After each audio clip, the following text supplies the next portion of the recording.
ഇന്ന് നമുക്ക് ഉമ്മയുടെ ചൂരക്കറി റെസിപ്പി കണ്ടാലോ. ഉമ്മ പൈച്ചൂനാക്കാൻ പോയിരുന്നപ്പോൾ ചൂരമീനും വാങ്ങിച്ചുകൊണ്ട് വന്നേ. അപ്പോൾ ഉമ്മ അത് മുറിച്ചൊക്കെ വെച്ചിട്ടുണ്ടായിരുന്നു. പിന്നെ അത് ചട്ടി ചൂടാക്കിയിട്ട് അതിലോട്ട് എണ്ണ ഒഴിച്ച് കൊടുക്കണം കേട്ടോ. ആ എണ്ണ ഒന്ന് ജസ്റ്റ് നന്നായിട്ട് ചൂടായി വരുമ്പോൾ അതിലോട്ട് പെരുംജീരകവും ഉലുവായും ഇട്ട് നന്നായിട്ട് ചെറുതായിട്ടൊന്ന് ഇളക്കി കൊടുക്കണം കേട്ടോ.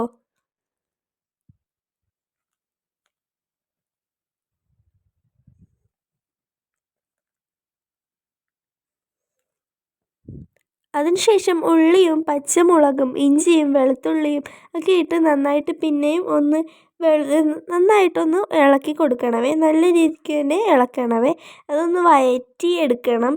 അതിലോട്ട് ഇച്ചിരി വേപ്പിലയും കൂടി നമുക്ക് ഇട്ട് കൊടുക്കണം കേട്ടോ. പിന്നെ അതിലോട്ട് നമുക്ക് പൊടികൾ ഇടണം. മല്ലിപ്പൊടി, മുളക് പൊടി, മഞ്ഞൾപ്പൊടി, പെരുംജീരകം പൊടി ഇവയെല്ലാം ചേർത്ത് നന്നായി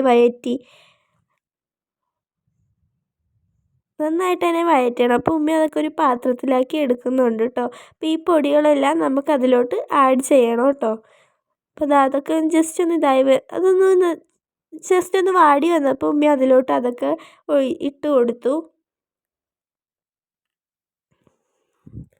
നന്നായിട്ട് തന്നെ ഇളക്കണം. ഇങ്ങനെ ഒരു പരുവാകണം കേട്ടോ. അത് നന്നായിട്ട് ഇളക്കി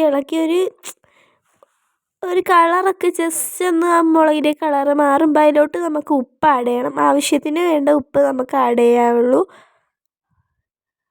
പിന്നെ അതിലോട്ട് നമുക്ക് ആഡ് ചെയ്യേണ്ടത് പുളിവെള്ളമാണ് കേട്ടോ. അപ്പോൾ പുളിവെള്ളവും അതിന് പാകത്തിന് തന്നെ പുളിവെള്ളം ഒഴിച്ച് കൊടുക്കണമേ.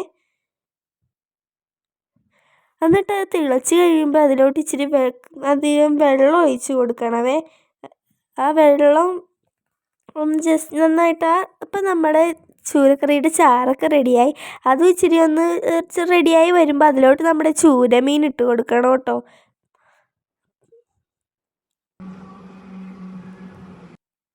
അപ്പോൾ നമ്മൾ തേങ്ങയൊക്കെ കൊത്തി നല്ല രീതിക്ക് തന്നെയാണ് കേട്ടോ വെച്ചേക്കുന്നത്. തേങ്ങാപ്പാലൊക്കെ ഒഴിച്ചിട്ടുണ്ട്. അപ്പോൾ നമ്മുടെ ചൂരക്കറി ഇവിടെ നല്ല രീതിക്ക് തന്നെ സെറ്റായിട്ടുണ്ട് ഗായ്സ്. ഇനി നമുക്കത് വാപ്പിക്ക് കൊണ്ടുപോയി കൊടുത്താൽ ടേസ്റ്റ് എങ്ങനെയുണ്ടെന്നൊക്കെ ചോദിക്കാം. വാപ്പി എടുക്കുന്നുണ്ട്. ഇനി വാപ്പീൻ്റെ എക്സ്പ്രഷൻസൊക്കെ നമുക്ക് നോക്കാം ഗൈസ്.